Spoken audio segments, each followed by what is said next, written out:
Hello there, my name is Susan Hamilton, and you're watching OffBeat Business TV or listening to the OBBM podcast.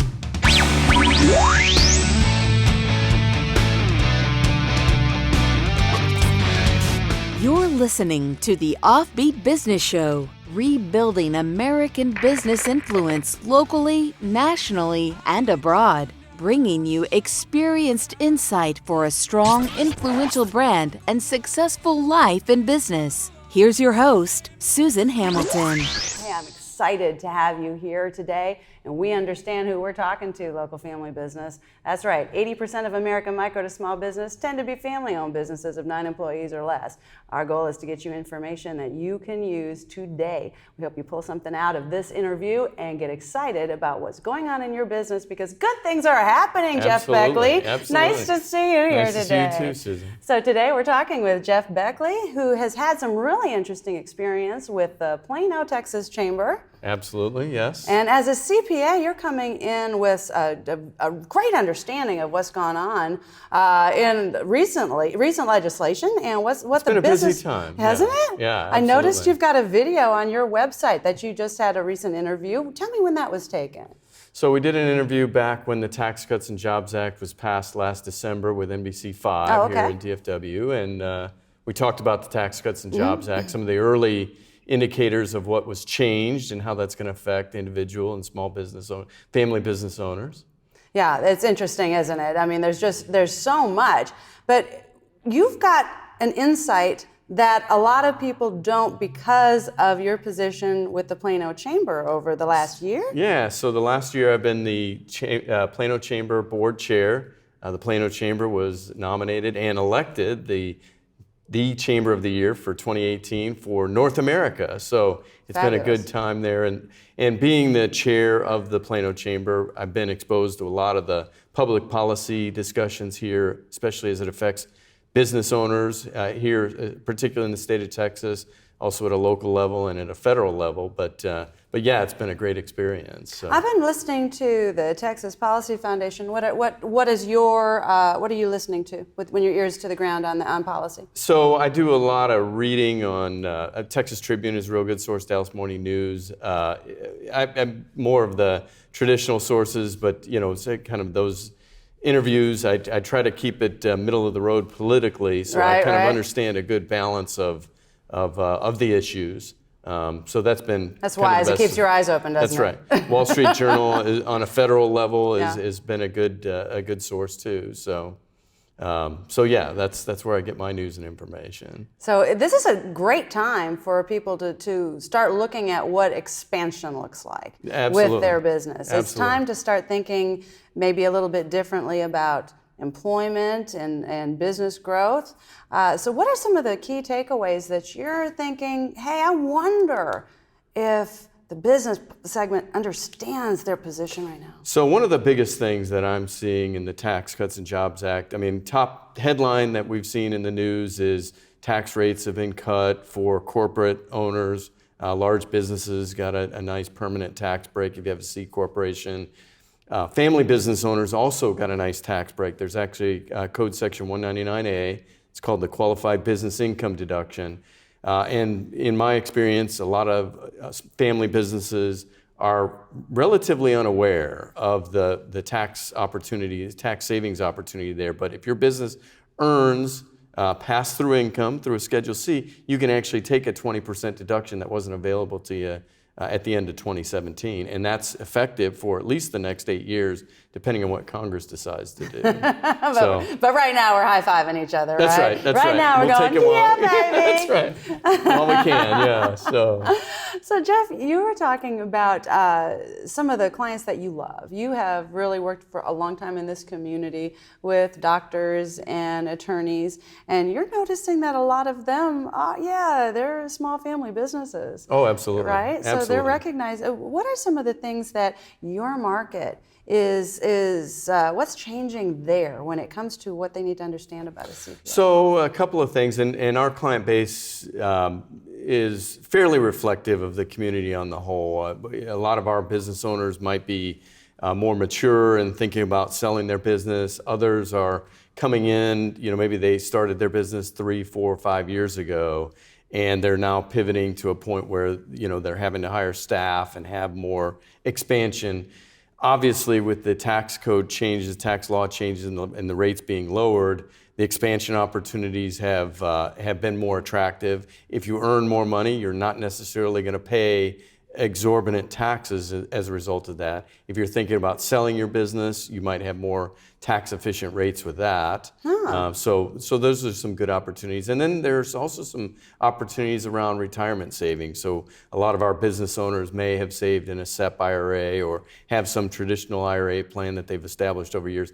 Now is a good time for them to start thinking about converting that to a non-taxable Roth IRA type investment, where they convert it, they pay the tax now at the lower tax rates, and then never pay tax on the basis or the growth ever again. Can I ask you an ignorant question?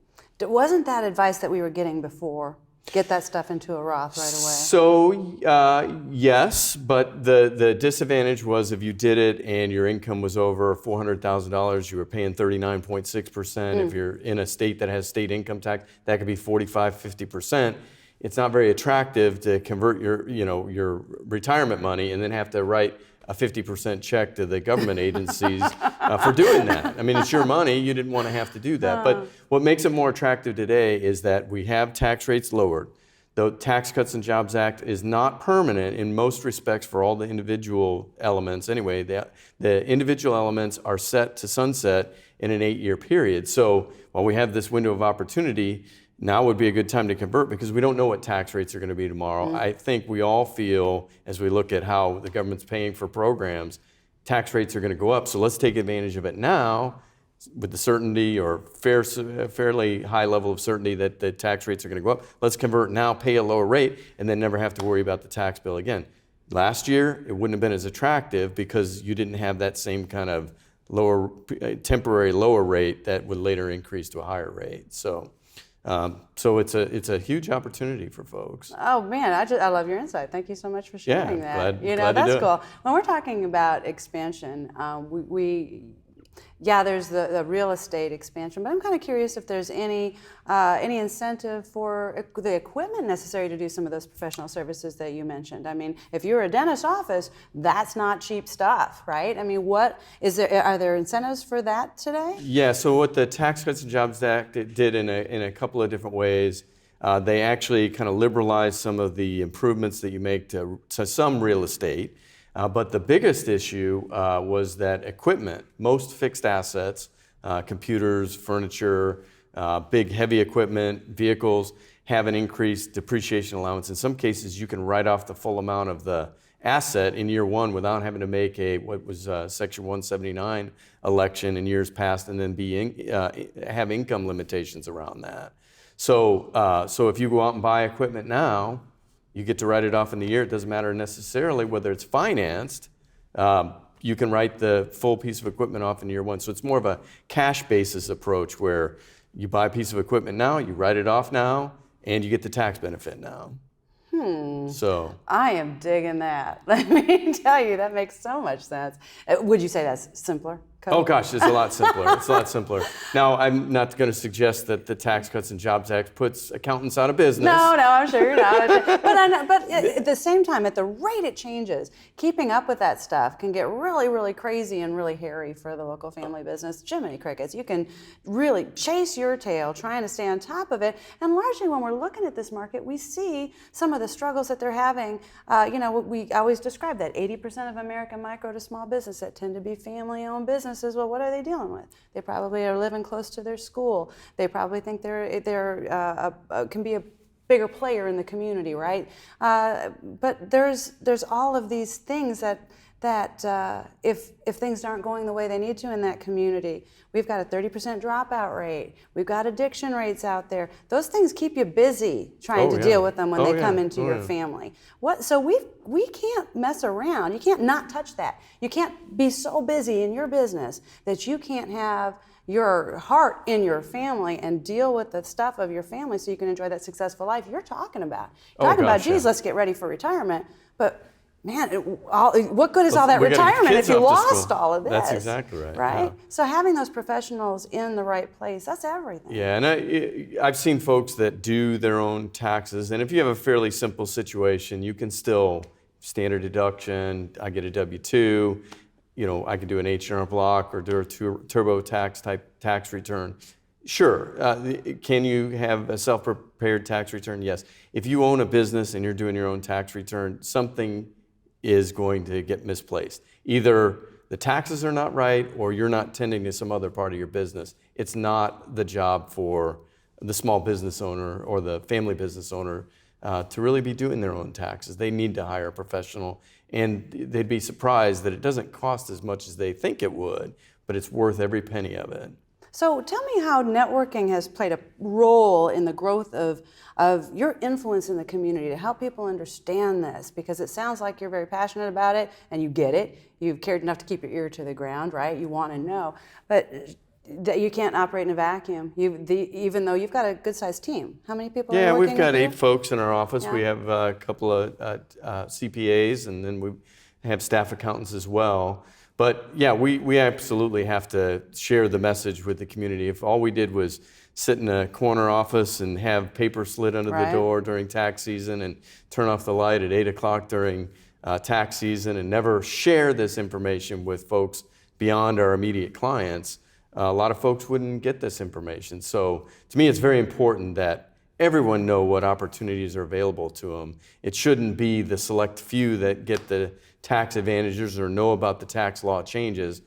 We should all know about it. We should all be able to benefit in it. We're all in this together. And it's so important to have that trust. And I think networking, I'd love to see more people getting out and networking and really getting to meet people face to face. But that's where things change. That's where information really gets passed. And I can know what my trust factor is. What can I ask you? I'll never forget the first time I hired on an accountant. I had known I needed to do it for over a year, but I just didn't. I felt naked. Yeah. I did. The idea that somebody else could see my finances just made me feel so vulnerable. Well, and it's intimidating too. I mean, because you go in and you don't want to feel like you're asking dumb questions. You don't want to feel like you don't know what you should know. I mean, it really is an intimidating process. The face-to-face is obviously important. I mean, most of our clients have come through that face-to-face interaction. We value that opportunity to really not just network, but when we bring on a new client, we really want to have that face-to-face meeting.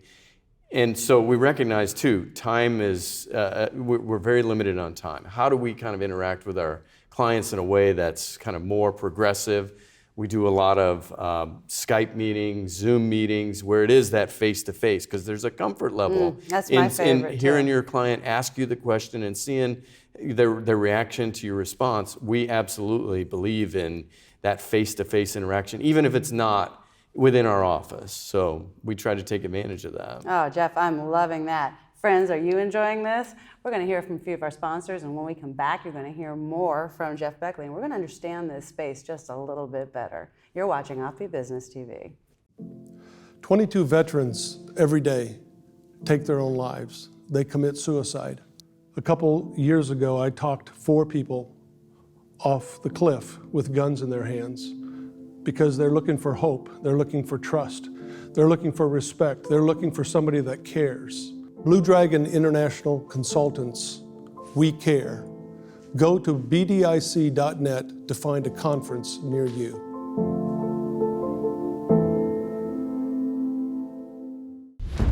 The American business economy is positioned as it has never been before. Professional videography is a core element for attracting a higher level of engagement with the people group you need for significant impact. Now is your time to shine.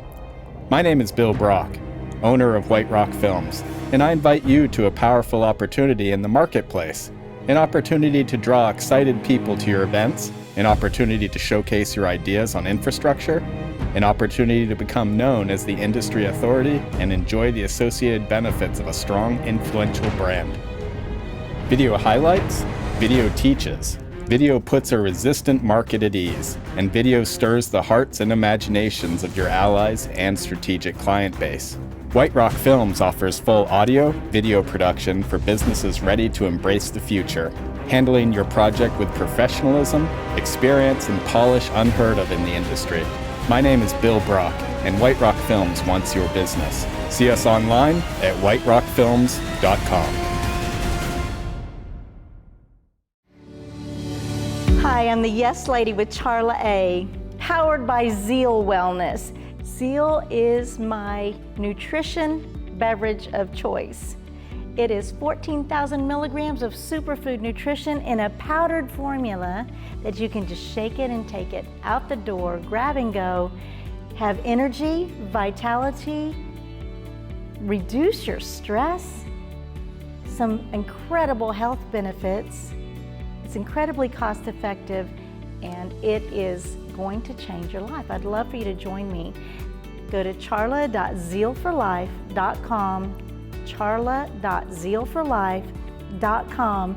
Join me in being healthy, focused, full of energy, tastes great.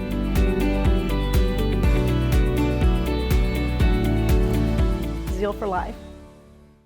And we're back. You're watching OffBeat Business TV or listening to OffBeat Business Radio. I'm talking with Jeff Beckley, CPA, over here in the Plano area. Do you serve the entire DFW area, Shirley? Yeah, oh, absolutely. And we have clients that go beyond Dallas. Maybe we met them when they lived here. They moved to other states, other countries even. So our business is certainly portable and we can work from anywhere, but our bread and butter is right here in the DFW area.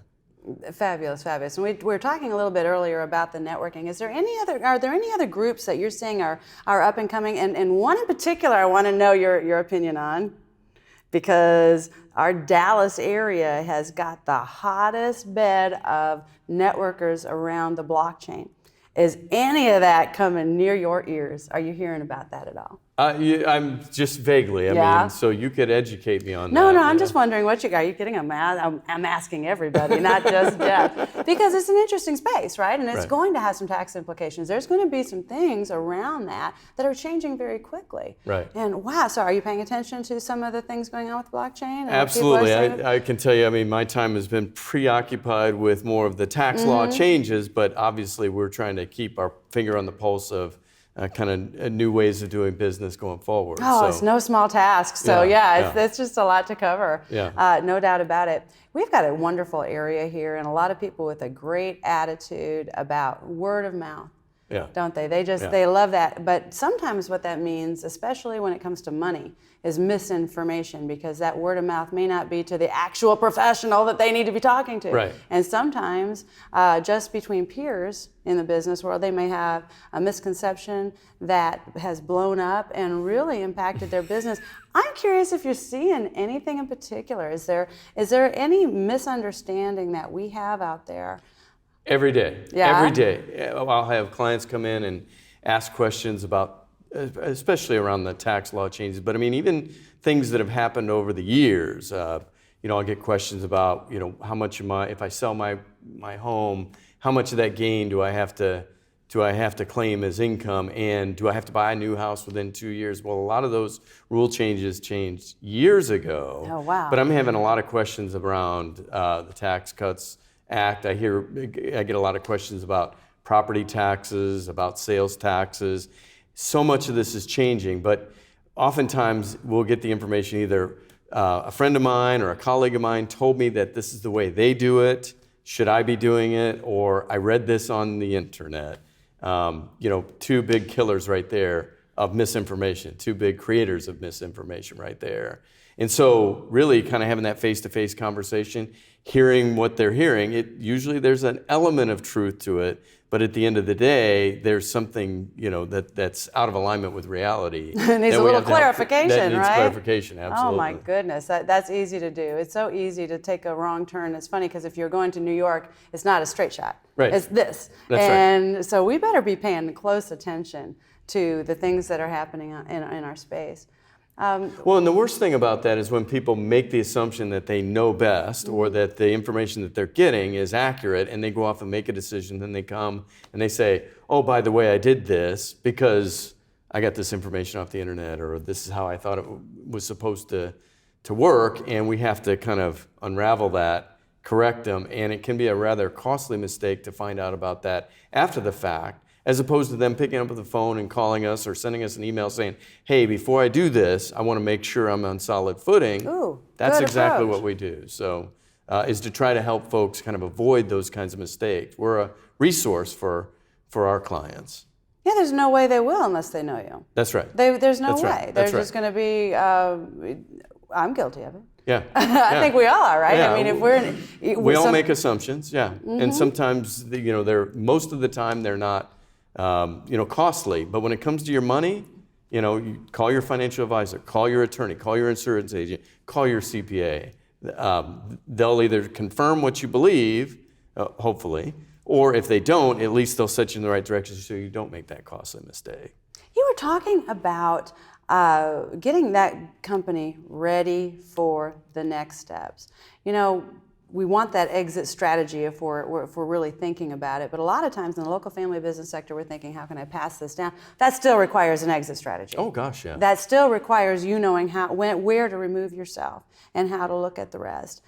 So tell me how you're working with clients through that and some of the things that they're seeing in this space. Yeah, and so it's interesting. A lot of folks will go off and start a business and say, hey, I want to start a business. I want to make money. I want to have a job. And they end up creating a job. They don't really think it all the way through to the point of that exit strategy. And so one of our approaches to our clients is to ask them, what is your exit strategy? What do you plan, even if it's 20, 25, 30 years down the road, how do you plan to hand this business off or sell it or transfer it to the next generation or convert it to employee ownership or something of that nature? And oftentimes we'll get that look, like the deer in the headlights look, well, I hadn't really thought about that. So just getting clients to start thinking about it gets them to start asking questions. They start having family discussions about, hey, what do we want to do? How do we want to handle this? They have those conversations with the kids. Would you like to take the business over? If so, what steps do we need to take? And that's where we can have that dialogue to really say, okay, if this is the direction you want to take, here's what we recommend to help you get there. I think that's so right. You said assumptions. That's one of the biggies, right? Oh, absolutely. I was talking, there's a lady here in DFW who's talking a lot about those next steps and making sure, she says, you know what? People assume that the kids want the job. That's exactly right. They assume that they want the next thing, and I'm thinking, geez, of all the assumptions we could make, that's pretty scary. What do we do when they don't? Right. And so, or their gift is really something else. And that could really end up being a very costly kind of misunderstanding. Again, we have that conversation with clients. We say, is this something that you want to pass? Yeah, the kids, I want to be able to pass this business on to the kids. The kids don't want it. What's the alternative? Well, I've got to go and sell it out on the open market to somebody who may or may not be familiar with my industry. I end up getting a fraction of what I really should have been able to get had I planned for that sale ahead of time. And there may be some sort of tax trigger that I wasn't prepared for because it happened as I am on my deathbed or I'm having some sort of long-term illness where I couldn't really be involved in making the company as attractive as possible for sale. Oh man, if I could I can't wait to replay that segment of this video like over and over and over. You're absolutely right. I mean, we've got to be able to see that far into the future because the difference in what that company's worth on the other side, absolutely. We don't think about that. We think it's worth what it's worth. Absolutely. But that's not true. There are simple things that you can course correct very early on. That's right. That can change the playing field completely. Yeah, planning just a few years out can make a big difference from having to make that decision in kind of an 11th hour after the business owner's passed away. It can have a profound impact on not only the sale price of the business, but the tax result from selling that business after an owner's died. Well, and that brings me to something that's sensitive to my heart when I see people that haven't taken the time to really think about what that entity means. Because what you have as a business, that if it's just a list of contacts and equipment, there's a difference. Is this a business that you're selling? That's the difference in that money. And with our clients, most of the time, the business is not just the list of clients or the computers and the desks and the office lease. The business is the goodwill, the kind of intellectual capital that the owner or the owners or the kind of main managers have really built up over time. It's that goodwill that really kind of is the value of the business. It's that reputation. It's, you know, how they've gone to market. And so much of it now is intangible, considering that well in advance of the transfer can make, again, a big difference in how you ultimately dispose of that and can really enrich the owner of that business today. Jeff, one of the things we do here at OffBeat Business Media is make sure we preserve that wisdom that you're talking about. That it's intangible unless you have it in audio and video. Right. Those types of things. There is some relational, generational wisdom about processes. It may not be the same technology, but there's a right mindset that works. Absolutely. There's those things that are really lost, and when we look at the generation gaps, we get concerned that we're not communicating the same way. Right. We don't absorb information the same way. But one thing's for sure, today's business owner has to be in audio and video to save it. If they are not interested in having that out public facing, internally, you can train your business on the ethic of the business and help them understand how it's important to have the relationships with the professionals for their generation. Who are those people? Yeah. Well, and it's kind of the traditional concept of intellectual capital or intellectual property. It's patents, it's trademarks, it's copyrights. Intellectual capital is so much more today. It's about understanding your business, understanding your processes, understanding the best ways to interface with clients or attract new clients. And that's not something that you're necessarily going to capture by just writing it in a blog or putting it in a notebook somewhere and then handing it off to someone. They're not going to understand the nuances of the business. Capturing it in as many ways as you can be quite valuable to the long-term success of that business. Oh, Jeff, it's been just a real pleasure talking with you today. Thank you for being on I'm OffBeat Business TV. Glad to be here. Thank you for having me. Tell me, how can our people find you? How can our audience reach out to you and start working with you right away? So we're right here in Plano. We can be reached through our Twitter page, the Taxman with 2 X's. Okay. At the Taxman. You can reach us through our Facebook page at Beckley CPA, our website, beckleycpa.com, email, telephone. We're right here down the street in Plano, Texas, and glad to help any family business owner here in the area. And with the manpower to do it. Absolutely. Absolutely. That's really, really good to know. Friends, if you didn't have a pen, if you're driving down the road and you didn't have access to a way to record that information, don't sweat it. When you download the OffBeat Business app, you're going to have all this information directly underneath the audio, so you're going to be easily able to click on it and reach out to Beckley CPA, and we are excited to share that with you. You've been watching OffBeat Business TV or listening to OBBM Radio. Until next time, this is Susan Hamilton. Have a great day. You've been listening to the OffBeat Business Show. Find our lineup, podcast, magazine, event calendar, and sponsor information, even our membership directory, all available on the OffBeat Business app or at offbeatbusiness.com. Download the OffBeat Business app today. Take this for me,